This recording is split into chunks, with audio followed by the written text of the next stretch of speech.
So I'm going to ask you for something. Wait. I know I've asked things like put up a review on Amazon or go to our Facebook group at facebook.com/earnandinvest. But this morning I'm going to ask you for something. I've been doing Earn and Invest, originally What's Up Next now, for over 3 years. And generally, it is my joy to produce these podcast episodes, to have these conversations, to build our community. I would say that I would do this for free, but that's pretty silly because pretty much I do this for free, right? I mean, I do have some advertisements, etc., but that really covers the bare bones costs of running a podcast. The goal was really never to ask for anything in return, but today I'm going to. You guys have all heard me talk about the fact that I have a book coming out. It's actually going to be in 6 months. That's right, early August. Taking Stock will come to life. And right now, I just finished the editing process and we're in the midst of layout. And I'm trying to think, how am I going to get this book to not just our community, but people who are new to our community, people who don't know about Earn and Invest. And this is where I'm going to ask you for something. I am setting up a ground team, a group of Earn and Investors, people who really dig this podcast, who buy into Doc G, me, Jordan Grummett, who like what I'm producing. I'm asking you all out there to become part of my ground team. Now, I'm not really asking for much. What this means is you sign up, you get a newsletter, you're going to get some extra video and audio content. But what it means is for that week around the time where I drop the book in August, I'll be sending out emails and asking for simple things that pretty much take you a moment or two. Retweet something I put out there, share an interview.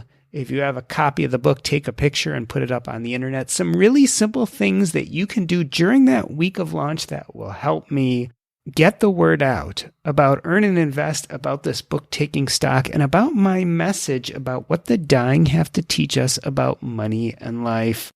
I'd really love to have you part of my ground team. I'm looking for hundreds of people. This is non-binding. You can sign up. If you decide to do nothing, that's also fine.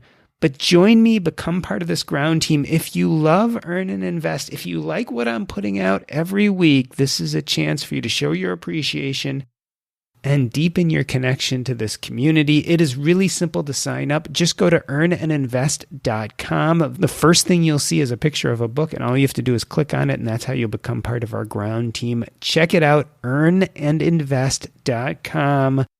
Become part of the ground team for the Taking Stock book launch. I totally appreciate it. And now let's get to today's show. We're talking to Christine Benz about safe withdrawal rates. What should yours be, and does it matter? Take a listen. I hope you love the show. Hi, I'm Christine Benz. This is the Earn and Invest podcast.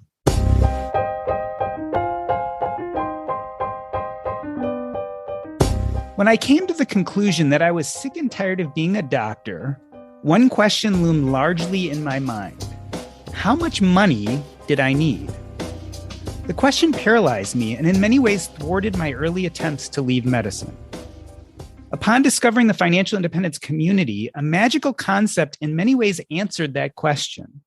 The 4% safe withdrawal rule was based on William Bangen's research, and in its most simple form says that I can withdraw 4% of my invested assets each year for up to 30 years. My relief at answering this most difficult question, however, was short-lived as I found that major economists and financial experts whom I had grown to trust disagreed and still do today. Last year, William Bangen himself suggested 4.5%, yet noted economist Wade Pfau says 4% is too high. Let's listen to a clip from financial planner Michael Kitces from a recent appearance on the Motley Fool Answers podcast on the history of the 4% safe withdrawal rate and why he disagrees with Pfau. The safe withdrawal rate, if you just look back at the overall historical average, like returns the past 150 years and what was the safe withdrawal rate that would have worked on average, it's actually about 6 to 6.5%. Now, the problem with that, right, if I imagine saying, well, since the average withdrawal rate was 6%, I'm going to withdraw 6%. It's kind of like the person who walks through a river that has an average depth of 5 feet. Like, you may keep your head above water most of the time, but then you get to the deep part and you drown. If you look back even at the original Bengen research, like, that's where this 4% rule safe withdrawal rate came from. It was this acknowledgement of, okay, well, the average withdrawal rate that would have worked historically is about 6%. But I don't want to do this based on the average, because sometimes the average gets we get results that are much worse than the average. I want to know how bad it gets when it's really, really bad. The whole origin of the 4% rule in the first place was really nothing more than Bill Bengen ran this chart that looked at all of the different withdrawal rates that would have worked over the better part of 100 plus years of history. And what he found was the worst thing we've ever seen, the worst scenario we've ever seen of anything in history, had a withdrawal rate of 4.15%, which Bill rounded to 4.1, and then the industry rounded to 4. And that's where we came out with the 4% rule. Christine Benz is Morningstar's Director of Personal Finance and author of 30-Minute Money Solutions, a step-by-step guide to managing your finances, and the Morningstar Guide to Mutual Funds, 5-Star Strategies for Success. She recently co-authored with her colleagues John Reckenthaler and Jeffrey Patak a report titled The State of Retirement Income, Safe Withdrawal Rates, where, using forward-looking estimates for investment performance and inflation, they estimate that the standard rule of thumb should be lowered to 3.3% from 4%. Christine, welcome back to Earn and Invest. A basic question as I listen and think about all this: why the heck is there so much disagreement on safe withdrawal rates, and why does it get so emotional? It's a really great question, Doc, and that's why we wanted to delve into it with our research. A lot of very thoughtful people disagree about this topic. And with our research, we really didn't want to scare anyone. We didn't want to spook people into thinking that they had to live very frugally in retirement. But we did want to try to be realistic and forward-looking rather than looking back on history, as Michael was just discussing. We wanted to try to look forward and think about, well, what are the raw materials for investment portfolios that investors are confronting today? They have very low bond yields. They have high equity valuations. And so how might that affect the withdrawal rates that retirees who are embarking on retirement today could safely take? So I think that there's a tension between looking forward, as we intended to do, and looking back into history, as a lot of the research has done. I think if you are incorporating the fact that yields are really low, so bond and cash returns are apt to be not great, as well as the fact that sober market participants shouldn't expect a lot from stocks over the next decade, I think you arrive at the point where you would suggest that retirees should be circumspect with respect to their withdrawal rates today. You mentioned this idea of looking forward as opposed to looking back. Talk about Bill Bengen's original research. Was it accepted at the time? I mean, this was the 1990s when he came out with this. How do people react to it? Well, it was groundbreaking. It was path-breaking. I wasn't really working on financial planning matters in 1994. I was more sort of a fund analyst type person, but we recently had Bill Bengen on our Morningstar podcast where we talked about the research, and I asked him, what had people been doing before you came up with this 4% guideline? And I think what his conclusion was that people were so yield oriented back in those days. Yields were so much higher that it really wasn't something that people worried too much about. Their portfolios delivered them the yield that they needed to live on, and they made do with whatever yields were. And why his research was so path-breaking was that it really broke ground for what we were embarking on in that period of the early 90s, where we had yields go down and stay down, and yields for much of that subsequent 25 plus year period just were not livable for most retirees. So it's seminal work. It's still super important. I think it anchors everything that we worked on in our paper.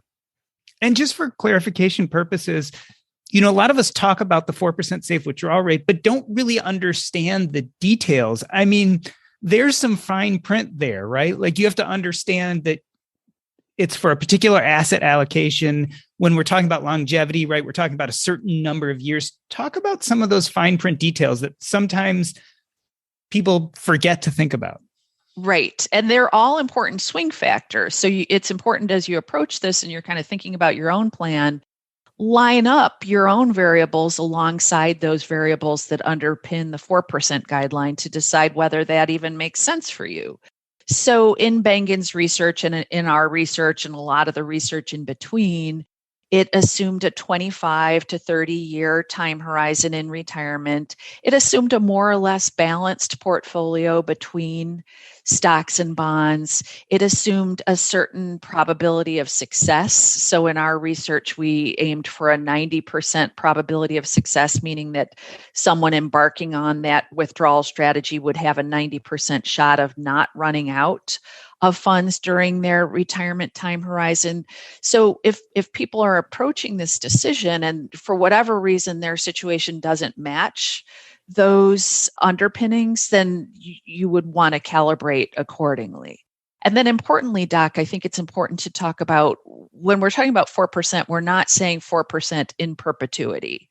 We're saying if you have a $1 million portfolio in year one of retirement, you get to take $40,000 out.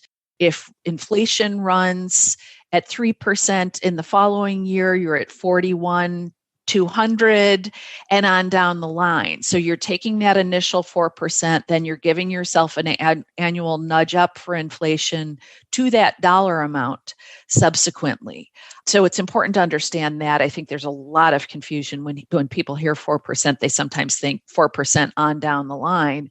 In reality, that would just bump someone around too much in terms of their withdrawals, that they're, 1 year they're living high on the hog and then the next year they're, having to make do on much, much less. So I think most of us would agree that taking sort of that fixed percentage withdrawal is not going to be a solution for most people. Bill Bengen and in our research, as we thought about it, we thought about people wanting to have a somewhat stable standard of living throughout their retirement time horizon. As we mentioned, Bill Bengen's original research was, I think in 1994, sometime around then. Why over at Morningstar did you think that 2021 was the time to really dig deep and readdress this? Well, we have a little team dedicated to retirement planning and portfolio construction and financial planning. And it's really just one of the key things that people worry about when they think about their plans or when they're testing the viability of what they've managed to save so far. How do you gauge the adequacy of that? You talked about that thing that nagged at you when you thought about whether you were able to retire. It's a key question that keeps people up at night. And so we wanted to try to look into the future as much as you can do that, but using sort of a sober market outlook. And we have some great researchers at Morningstar who were able to help us create an asset class return forecast, which is what we needed to do kind of this forward-looking view. We had to incorporate a sense of what we thought the stock and bond markets might return. So we have some researchers in-house who were able to help us with that. But we really did want to look at that question because we think it's just a key question for so many people who are accumulating for retirement or who are already in drawdown mode. 2020 and 2021 have been different than any other years because of the pandemic. As you were doing the original research, did you think about the pandemic unto itself as affecting how things would look financially in the future? Or was it pretty much looking at the numbers without spending a lot of time thinking about the pandemic as its own phenomenon? Yeah, we didn't spend too much time thinking about the role of the pandemic. We were thinking mainly about equity market valuations and low bond yields as being determinants of what people might expect to earn on their portfolio. So we weren't spending too much time thinking about how macroeconomic factors or sort of secular forces might affect how portfolios behave. Part of that conversation with Michael Kitces that I played the clip for you, he gets deeper into some of those really difficult financial times in the past that were part of Bengen's study. He talks about 1929. He talks about the 1960s. He said that even at the worst of it, for a 15-year period, even if all your portfolio made was real returns, i.e. inflation-adjusted returns of 1% for 15 years straight, he still felt that the 4% safe withdrawal rate would hold. When I look at a report like yours where we say, okay, we really have to take a look again at this number and maybe go lower, it reminds me of this idea that we're pretty much saying that things today are fundamentally different than they've been in the past. How do you think today is different such that we'd want to change our philosophy when it comes to safe withdrawal rates? How would they compare to, let's say, like in the 1929 era or the 1960s? Is there a fundamental difference today that would really make us change that number? I don't know that there's a difference. There are some commonalities, certainly with the 60s, 70s period that I see. I think the high equity valuations, the prospect of higher interest rates loom large, certainly today. Another wild card in this that was certainly a force in the 70s is inflation. And I think, when I think about our research and when we issued our research initially, I think one of my worries was, maybe this is too conservative. We would hate to get people underspending, especially in the early years of their retirements, which are kind of, from a lifestyle standpoint, sort of the pent-up demand years. But I guess sort of as I was having those nagging worries, then inflation came on strong. And I started thinking, well, we did only model in 2.2% inflation. And right now we're seeing higher inflation than that. So even if we are too conservative with sort of our baseline 3.3%, if inflation persists, and I think it's an open question whether that'll be the case, but if inflation persists, then I think I'm comfortable being more conservative.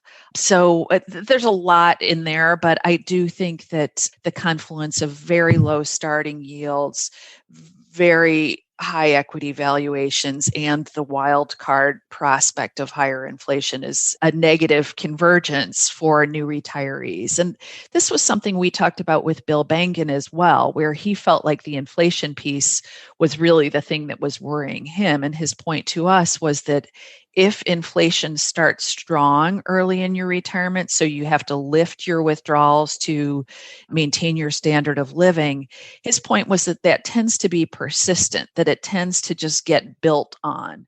So even if inflation cools off, you're still spending from an elevated level. So I thought that was an interesting point, that, we talk a lot about sequence of return risk for new retirees. So usually in that context, you think about encountering a bad equity market. His point was inflation is subject to that same sequencing risk. If you encounter a bum sequence of inflation where you have high inflation right out of the gate in retirement, that tends not to settle down entirely. It tends to be something that you bring forward in terms of your spending. So I think that that's something that I've been thinking a lot about, is the role of inflation in all of this. We were conservative in terms of our inflation assumptions. Yeah, it reminds me of how static these type of calculations are. In my introduction, I talked about Bill Bengen suggesting that 4.5% might be a reasonable safe withdrawal rate. That was about a year and some ago. And at that time, he was also talking about adding a small cap weighting, probably to increase equity returns. From your conversation with him, does it sound like he's changed his mind on some of that stuff? Well, it sounds like he was sort of revisiting it, certainly, given inflation. It seemed that the inflation forecast was the main thing that put his assertion that a higher withdrawal rate may be doable. It seems like that's the main thing that was putting that at risk. But certainly he does talk about how incorporating small caps, in fact, quite a heavy small cap emphasis, has the potential to lift results. And that's something that we didn't really experiment with in our research at all. But his view is that by adding a heavy dose of small caps, one could lift their withdrawals. I'm not sure about that, but that's certainly a thesis of his. It begs a real important question, because what you're talking about is variability of asset allocation. And when we're looking at this idea of a safe withdrawal rate, we're really talking about a general phenomenon for large swaths of people. But we as individuals don't act as a general population. We act as individuals, and therefore we can do things like change our asset allocation. How important is this conversation for the individual investor? Because again, there are variables we can change. How much does what the experts say is the safe withdrawal rate have to do with what your individual investor does on a day-to-day basis? Yeah, we were talking earlier about how, there are these assumptions that underpin the 4% guideline. And so I would spend some time looking at your own situation and seeing whether it squares with some of those assumptions. And if it doesn't, then you'd want to make an adjustment to your withdrawal plan accordingly. So for example, if you're someone who has 20 years that you expect to live in retirement. So maybe you're retiring and you're 75 and you're taking your first withdrawals at that point. Well, then you're someone who can afford to take a higher withdrawal rate. On the other hand, young retirees who have 40 years or more expected in retirement ought to be more conservative with their withdrawal rates. So I believe in our research, we found that people who have a 40-year time horizon in retirement should be looking at, I hate to say it, more like a 2.9% withdrawal rate, assuming that they have a balanced portfolio. Asset allocation figures in here as well, although not as much as you might expect. And that I think a lot of people might look at this problem, look at what we're talking about right now and say, okay, easy, I've got it figured out.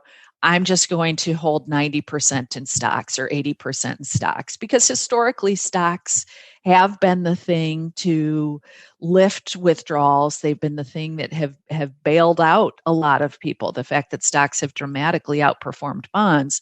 The problem is that if you really swing for the fences in terms of holding too much in stocks, then you're subject to that sequence of return risk that we talked about, where if you are holding too much in stocks and the market tumbles just after you retire, well, you're potentially taking too much from a dwindling portfolio. And that is the mother of all risks that you want to try to troubleshoot in retirement. So in our research, we actually found that the sweet spot in terms of the highest withdrawals generally was sort of in that balanced portfolio range, in sort of the 50-50 or 60-40 range.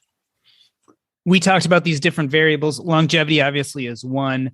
Another, as you said, was asset allocation. One that I think us in kind of that early retirement camp often point to that we don't talk about often is the ability to generate some revenue. It radically can change that general safe withdrawal rate if you can bring in a little bit of income and cover some of your costs on a yearly basis. Absolutely. In fact, one thing I would say for anyone sort of embarking on this withdrawal rate discovery process is actually to not even think about withdrawal rates. Think about how you can lift your non-portfolio sources of income. So if you're willing to work in some fashion, I think that can deliver a huge payoff in terms of delaying or reducing portfolio withdrawals, reducing the number of years that you're drawing upon that portfolio, reducing your vulnerability to sequence of return risk. That's obviously a huge lever.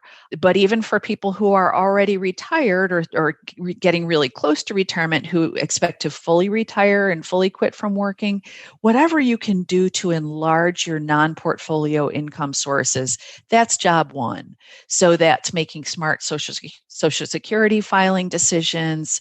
That's making smart decisions about a pension if you're lucky enough to have one, sort of considering the annuity option versus the lump sum option. It's incorporating maybe sort of out of the box sources of income like rental income that some retirees have.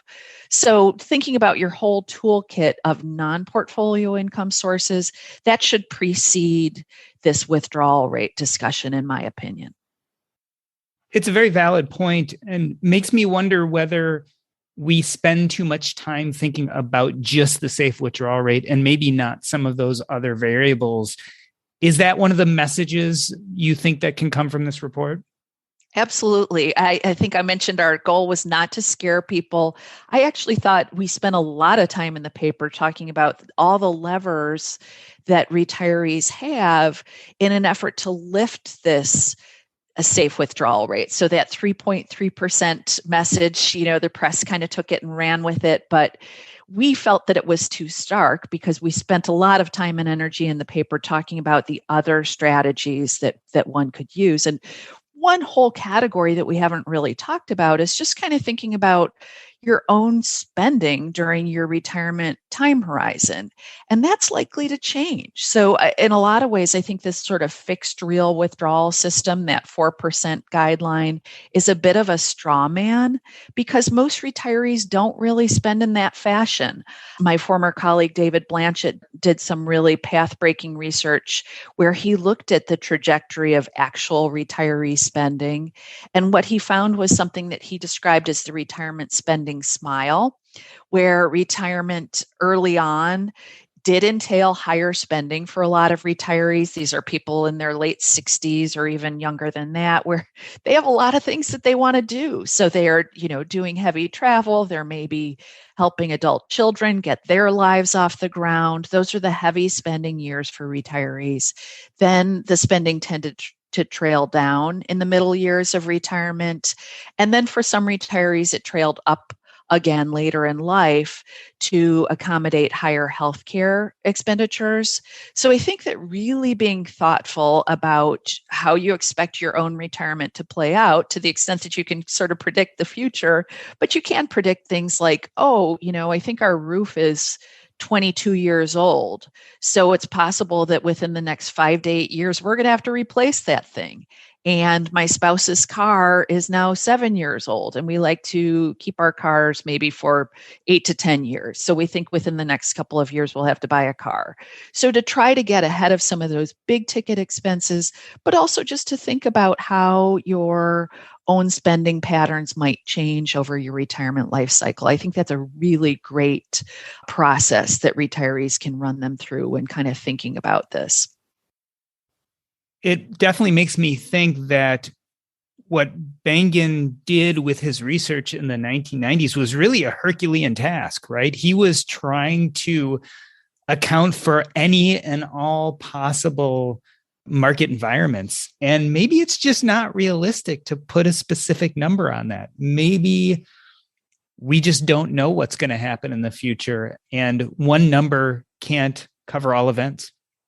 I completely agree. In fact, I think, with respect to so much about the markets and financial planning, a healthy dose of humility, I think, is in order. And so to the extent that we can all sort of bring that humility to jobs like this, humility and flexibility, I think are hugely important, because I do think that staying flexible in the face of, it's sort of as your retirement progresses, I think is hugely beneficial. So to the extent that retirees are willing to be flexible about their withdrawals, willing to shape their withdrawals in line with what's going on with the markets and in turn their portfolios, that redounds to their benefit.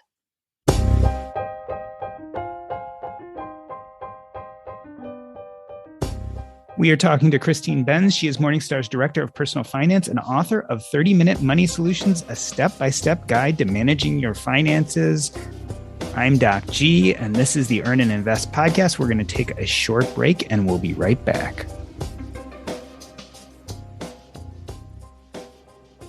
Have you been considering investing in real estate? If you have, the best place to go to learn about this asset class is the Real Estate and Financial Independence podcast with Coach Carson. Here, Chad, aka the coach, talks about real estate and gives you all the tips and tricks. But not only that, but he has guests on real proof of concept about how to reach financial independence by mastering this tricky asset class. Check him out. Real Estate and Financial Independence podcast with Coach Carson. It is a must listen to if you think real estate is going to be part of your financial holdings. The easiest way to get there is to go to CoachCarson.com. Again, CoachCarson.com. Take a listen. You won't regret it. Let me reintroduce you. We are talking to Christine Benz. She is Morningstar's Director of Personal Finance, and along with John Reckenthaler and Jeffrey Patak, wrote a report titled The State of Retirement Income, Safe Withdrawal Rates. Christine, let's talk about how this research has affected you. Have you found that it's changed your own feelings about either your own portfolio or about your retirement trajectory? It's such a good question, Doc. Not my portfolio. I tend to be an extremely inert, hands-off investor. That is an active choice. I just find that less is more in terms of managing my own portfolio. In the category of do as I say, not as I do tend to have a pretty equity-heavy portfolio. It's just sort of what I'm comfortable with. But I do think of myself as probably several years away from retirement. But in any case, it has changed how I think about retirement, in that one key thing I want for my own retirement is try to align my fixed expenditures with non-portfolio income sources. So, as my husband and I think about our own retirement, that's really something we are going to try to achieve. So we both plan to delay Social Security filing in an effort to enlarge our benefits. We've been kind of a dual earner couple throughout our career. And so we've decided that's the best strategy for us.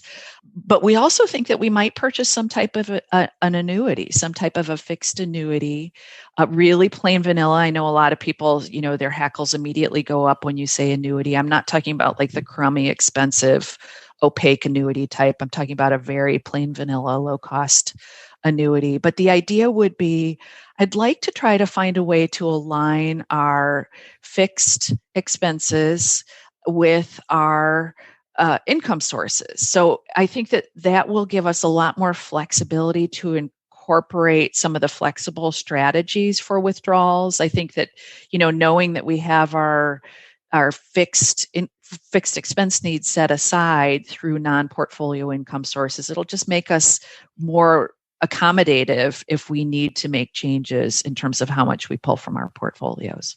Wade Pfau talks a lot about fixed annuities, and certainly I believe it's a pretty wise thing to do as you get to a stable place financially and you're looking at retirement. I guess the big problem is always figuring out the fine print, right? The problem with most annuities and SPIAs is that we just have to make sure we understand what we're buying. Once we do, they can be incredibly stabilizing to a portfolio. I think so. And, I would say a key drawback to annuities, in my opinion, is just the lack of inflation protection that many of them carry. And I would say that's sort of a key nagging worry for me. I wish the marketplace did include more products that included that sort of inflation protection. But definitely knowing what you own is so important. I can't tell you the number of times someone has shown me their portfolio and I've looked at it and said, well, this is an annuity, don't you? And they don't actually know. They've been sold some product without a full understanding of what they're buying. So if anyone's ever looking at an annuity purchase, my advice is ask all your, and I put this in air quotes, stupid questions. There aren't any stupid questions. Ask all your questions until you're exhausted and until you're satisfied that you have the answers to your fullest possible satisfaction. Because I do think the area can be really fraught, especially for people who aren't steeped in this. Up until this point, we've really talked about the risk of going too high on your withdrawal rate. What happens then is you run out of money. And I'm going to ask a question with the idea of Bill Perkins' recent breakout book, Die with Zero, on our minds. What do you think the risk is of being too conservative with your safe withdrawals? It's huge. And that's why I think, I would caution, or I wouldn't caution, but I would emphasize that we weren't hoping to spook people. We want people to live their best lives in retirement. It's crucial. And that's why I would say for people who are in that mode of sort of, what do they call it? Last breath, last dollar, where you want to spend it all. Look at some of the strategies like the Guardrail Strategy, which was developed by Jonathan Guyton and William Klinger. John Guyton was helpful to us as we worked on this research paper. It's called the Guardrail Strategy, but the basic idea is that it's an efficient way of consuming your portfolio. So it means that, yes, you have to take those haircuts in down markets periodically if things get bad, but it also means that you can give yourself raises in a year like 2020 or 2021 when the market's really good. And the net effect of those periodic course corrections, as is inherent in a guardrails approach, is that it's more efficient and you consume your portfolio throughout your lifetime. You're not dying with a big chunk of money at the end of your lives, which for a lot of retirees is not what they're going for. Some retirees might say, no, I absolutely do want to leave money for my children or grandchildren or charity or whatever it might be. But a lot of retirees do want to live their best lives, especially if they have tighter plans where, there's a big difference for the household where they're saying, they can spend $40,000 a year versus $55,000 a year. There's a big quality of life difference there. So I think that people who are in that situation, who have tighter plans, they should explore some of these more variable, flexible strategies, which help them consume their portfolios more efficiently. Tell me, Christine, did you get much criticism for your safe withdrawal report? And if so, what were the main ideas behind it? I would say it was gentle criticism from people, and I'm not sure we got criticism from Michael Kitces directly, but we certainly solicited feedback from David Blanchett, our former colleague, for example, who does feel like 4% is still a pretty good starting point, in part because retiree spending tends to trail down. So I would say that was one of the most valid criticisms that we took to heart and tried to address in the paper, was this assertion that, well, if spending naturally trends down during retirees' life cycle, maybe 4% is an okay starting point. So that was one piece of criticism that we did try to weave into the paper as we worked on it. Did you ever feel there was criticism based on the fact that you work for Morningstar? So you work in a financial services company. Do people ever come back to you and say, well, of course you're going to say, that you need to work longer and invest more? You work for a company that profits from that. Do you ever get that thrown at you? No, but I will say it's something I've been thinking about, not the withdrawal rate research specifically, but I was talking with Ramit Sethi on our podcast, our Morningstar podcast, and he raised that point that the financial, I call it the financial complexity complex, but the financial services industry really does have this vested interest in keeping people hanging on to their money. And it's kind of this conundrum where you do have a lot of segments of our population who are way underspending, way overspending and undersaving. But I think potentially the thing we don't think about is that you have people, especially given how good the market has been, you have people at the other end of the spectrum who have more money than they'll ever need in their lifetimes. And urging them to spend it mindfully, I think, is something that we need to be talking more about, and probably are spending too much time talking about the saving and investing part of the ledger for a good segment of our audience. So most of us in the Earn and Invest community like to learn about personal finance. We like to hear people and their research about safe withdrawal rates, but this is not our expertise. So for us listening, what should we have taken from this report? How should we integrate this into how we think about our finances? It's a good question. I think thinking about yourself as a unique individual with unique variables, a unique time horizon, unique risk appetite, all of those things are really important. I would say if there's one key takeaway from our research for lay people, well, maybe two. One is that given what one might reasonably expect from the market over the next decade, if you're just embarking on retirement, that it does make sense to maybe start off a little bit conservatively and know that you could potentially adjust upward if you safely make it through, say, the first 5 years of retirement and you haven't had a really bad equity market, that maybe you could take a little bit more. But then another key piece of advice that I would impart to lay people is just staying flexible. staying flexible with withdrawals throughout your retirement time horizon, monitoring what's going on in your portfolio. I think that most retirees don't just sort of set a withdrawal rate and then kind of wash their hands of it. It's important to re-engage, probably annually check in on your withdrawal rate and be willing to rein things in a little bit if your portfolio encounters a weak series of results early on in retirement. When trying to decide whether to be more conservative or more aggressive, if we kind of follow your advice and we keep our eyes open and at least annually pay attention, are there some good signs that we can point to and say, aha, maybe I can be more aggressive or maybe I should be less aggressive? What would you tell us to look at in the market or in general to help us decide which direction to go in?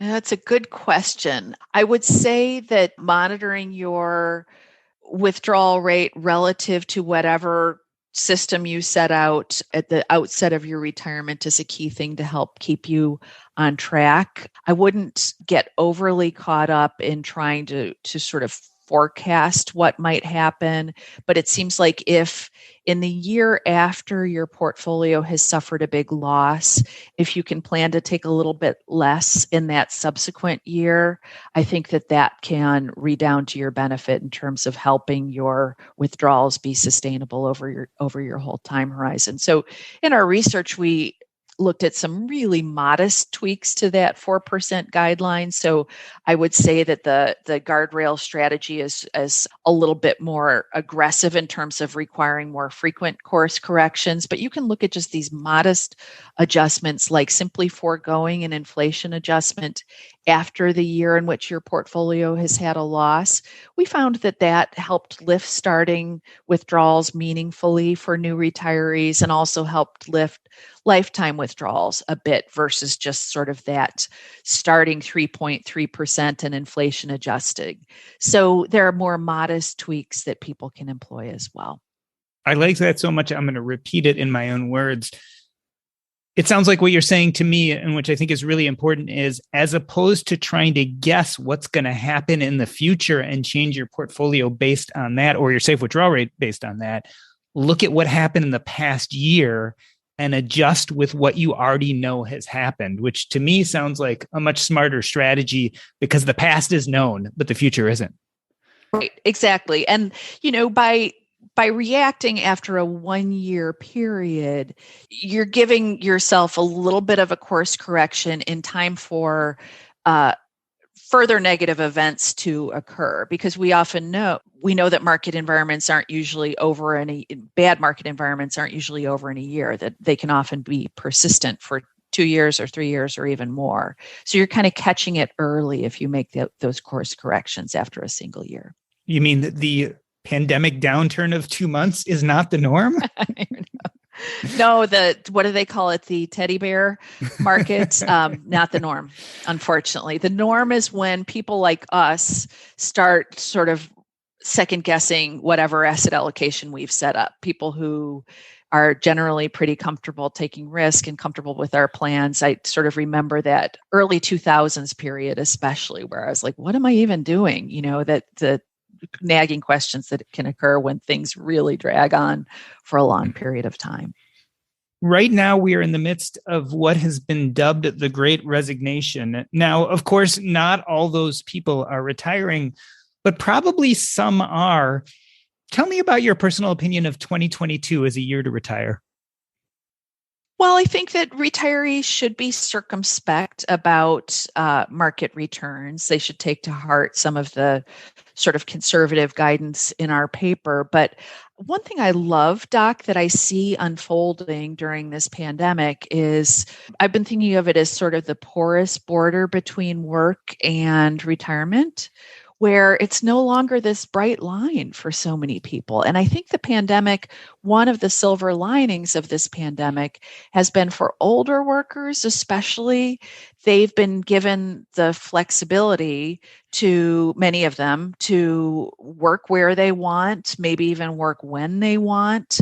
And so I think that people who are embarking on retirement or sort of thinking about retirement should potentially take advantage of that flexibility, because when we look at the research about working in some fashion, either it's in a fashion that provides income or in some charitable endeavor or whatever it might be, there's a lot of good that comes with that that's not just financial. So it's the social engagement. It might be a bit of physical activity. It's getting out of the house so you're not driving your spouse nuts. All kinds of things can come along with working. And so I do think that that's something that is a trend that has been born of this pandemic, but I think it's here to stay. And I think it is incredibly beneficial to new retirees who might kind of dabble in having a foot in work while also still enjoying some of the fruits of their labors and enjoying having some additional time away from work. Work is definitely one of those toggles we can use to prolong our assets so that we can live longer with them and in a sense help us change our personal safe withdrawal rate. You know, the other one we haven't really talked a lot about, but it is also true, is returns. There are a lot of very hawkish people out there right now who are saying equities are going to have poor returns over the next decade. They're saying bonds are going to have low yields, and using that as a platform to talk a lot about alternative investments. And I'm wondering if you have any thoughts about, as opposed to changing your safe withdrawal rate, this idea of really trying to push those investment returns up. Do you think this is a good time to start thinking about alternative assets? Well, I would say it's a big tent that a lot of different assets tend to fall under. So you might have assets like private equity, for example, which is sort of a high returning, high risk asset that is sometimes thrown under the alternatives tent. And then there are these, I would say, a suite of alternative strategies, whether managed futures or market neutral strategies like that, that tend to deliver a risk return profile kind of between stocks and bonds. And that latter category is one that I've been hearing more about in the context of the current environment. Certainly, there are people who believe that private equity will have very good returns, better than the public equity markets over the next decade. That may be a valid point, I don't know, but been hearing more about sort of the low risk alternative category. That group arguably has not had a market environment that has given it a chance to shine over the past 12 years. We've had great bond market returns, great stock market returns. Alts just haven't distinguished themselves. I happen to believe that most investors probably don't need them, because even the newer, lower cost products are still not inexpensive. I think you can achieve what you need to achieve with a more plain vanilla asset allocation. It's just my personal view. I know that I have some colleagues at Morningstar who are more enthusiastic about alts as a component of portfolios. I'm a little less sanguine. I think that plain vanilla is just fine for most investors. Christine, we've mentioned this idea that the media and the press have glommed on to this difference between safe withdrawal rates of 4 and 3.3%. In a sense, almost a pessimistic look. Tell us, after doing this research and writing this report, are you optimistic about the possibility of living off your safe withdrawal rates and retirement here in America today? I am. And it might seem counterintuitive, but the key reason is that, we're not talking about percentage withdrawals. We're talking about dollar withdrawals. And so the great thing is that we've had this tremendous stock market, and that has buoyed a lot of portfolios. If you have a sort of a sane, normal portfolio mix that includes some stocks, your portfolio is a lot larger today than it was 5 years ago. So 3.3% of a larger amount may be a bigger withdrawal than 4% would have been of a smaller amount 5 or 10 years ago. So I think that new retirees, prospective retirees, get what their take-home withdrawals might be. If they haven't looked at their balances recently, they may be pleasantly surprised at how well their portfolios have performed, and that the 3% or 3.3%, whatever it might be perfectly doable. Well, Christine, I wanted to thank you for coming on this show today. We started by talking about safe withdrawal rates and this idea that there could be this global safe withdrawal rate that would work for anyone at any time. But what I'm really getting from this conversation is we should really be looking at our own personal safe withdrawal rates. And instead of spending a lot of time worrying about those things we can't control, which are like the equity markets or the bond yields, we should spend a lot more time thinking about what we can control, which is our own activities, our own investments, and our own ability to look back each year and make adjustments as we see fit. I want to end this episode the way I end every episode by asking you what's up next in your life and where we can find you. Tell us what's going on in your life right now, and especially about the Longview podcast, because we haven't talked much about that.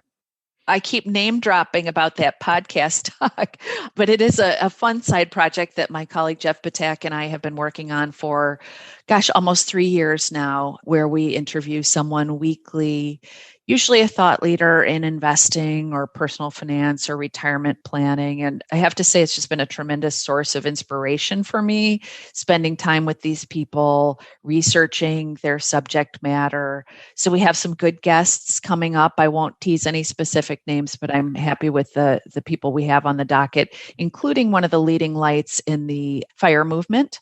So we will be talking to that person, and I'm excited about that one.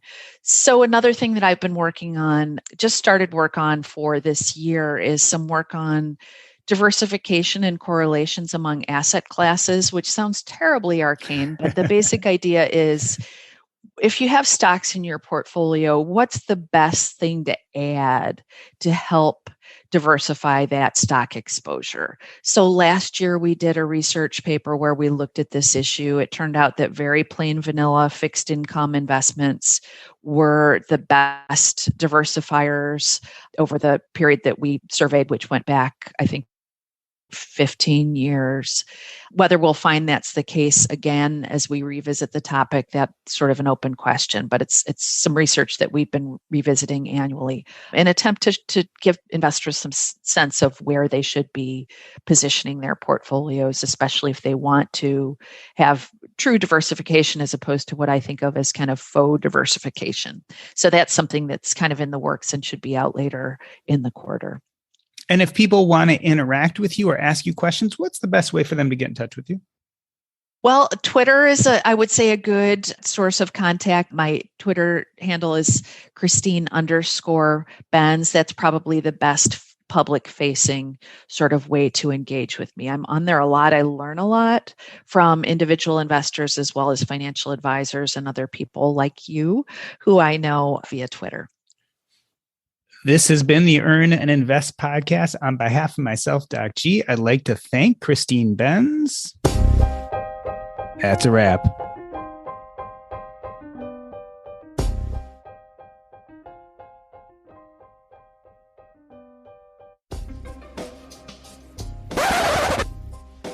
Very cool.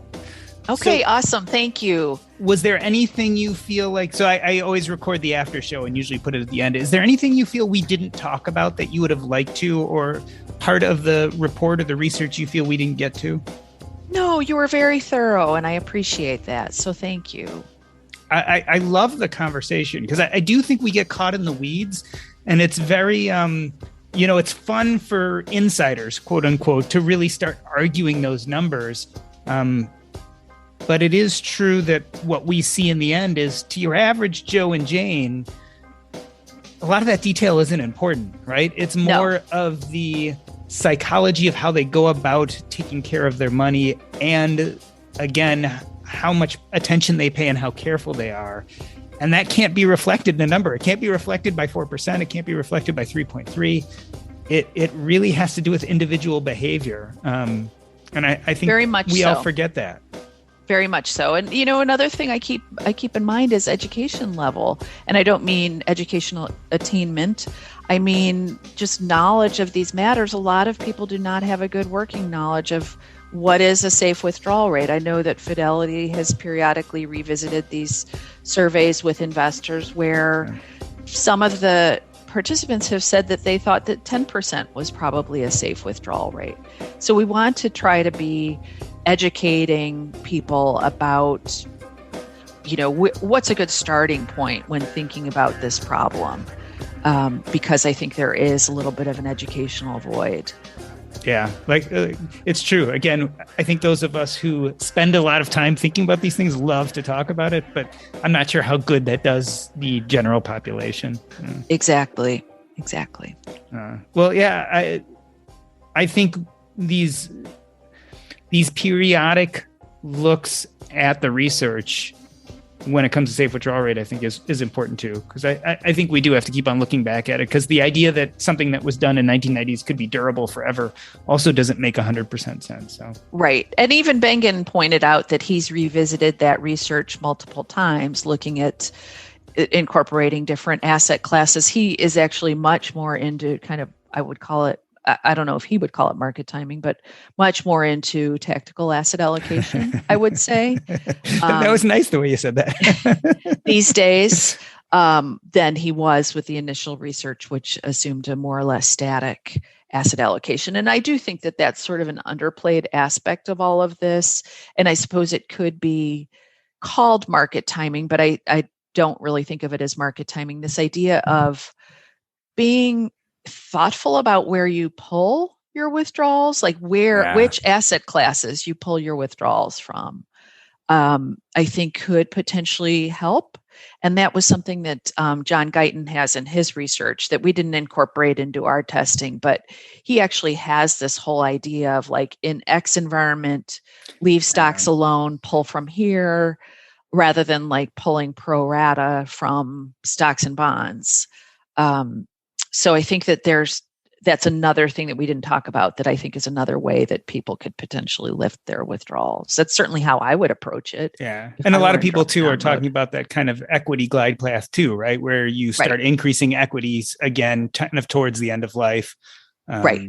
Yeah. And the bucket approach kind of gets you into that general framework, I would say, where, if you were to sort of embark on retirement with a bucket portfolio, you could kind of spend through the safe stuff and then end up with an elevated equity weighting, at age 75 or whatever. All right. Well, I will let you know when this is ready to come out. It's somewhere in the next 4 weeks. I will send you a copy of it before it goes out, a few days before, so you can take a listen. But generally, I edit around everything I can to make us sound as good as possible, but I try not to get rid of anything because obviously that's the important part of the conversation.